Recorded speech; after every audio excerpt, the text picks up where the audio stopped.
The storm raged outside, a howling wind that rattled the skeletal trees lining the cobblestone street. Rain lashed against the ancient cathedral, its towering spires piercing the heavens like dark fingers grasping for salvation. On the edge of the highest parapet crouched a gargoyle, its grotesque form silhouetted against flashes of lightning.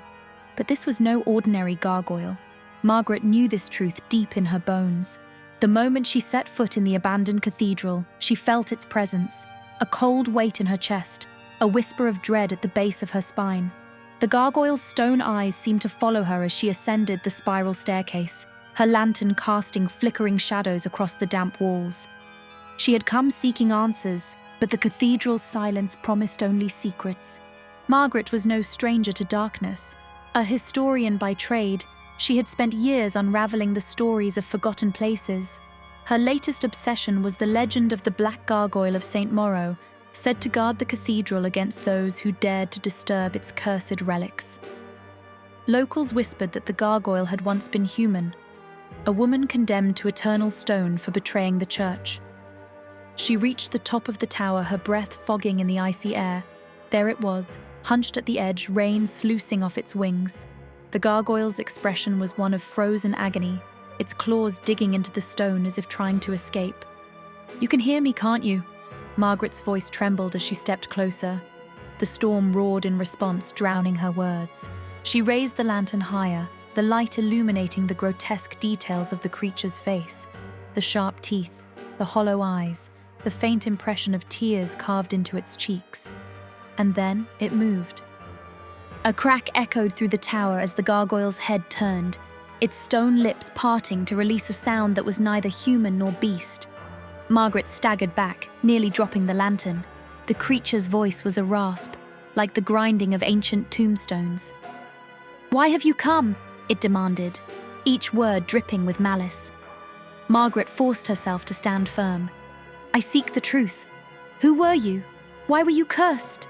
The gargoyle's laugh was bitter and sharp, cutting through the thunder. "You ask questions, but do you truly want answers?" "I do," she said, though the words felt like a lie. Something about the gargoyle's gaze made her skin crawl, as if it could see the shadows of her own soul. "Then look," it hissed. Before Margaret could react, the gargoyle lunged forward, its claws grazing her shoulder. Pain seared through her as visions flooded her mind. She saw a young woman standing in the cathedral, her face pale and tear-streaked as priests surrounded her. They chanted in Latin, their eyes cold and unforgiving. The woman screamed, her voice a plea for mercy that went unanswered. The scene shifted. The young woman's body contorted, her flesh hardening into stone as a cruel smile twisted the lead priest's face. Margaret realized the truth. The gargoyle had not been cursed for betrayal.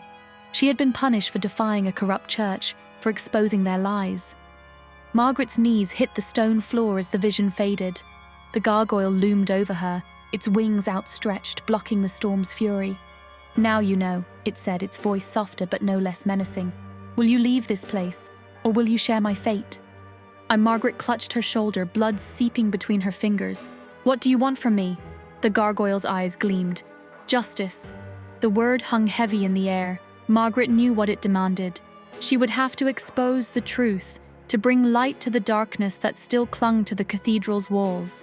But she also knew the price of such a revelation. As dawn broke, Margaret descended the tower, her lantern extinguished. The gargoyle's form remained still once more, its gaze fixed on the horizon. Yet its presence lingered, a weight pressing against her soul. She had come seeking answers and found something far greater, a choice that would haunt her until the end of her days. The storm had passed, but Margaret's battle had only begun.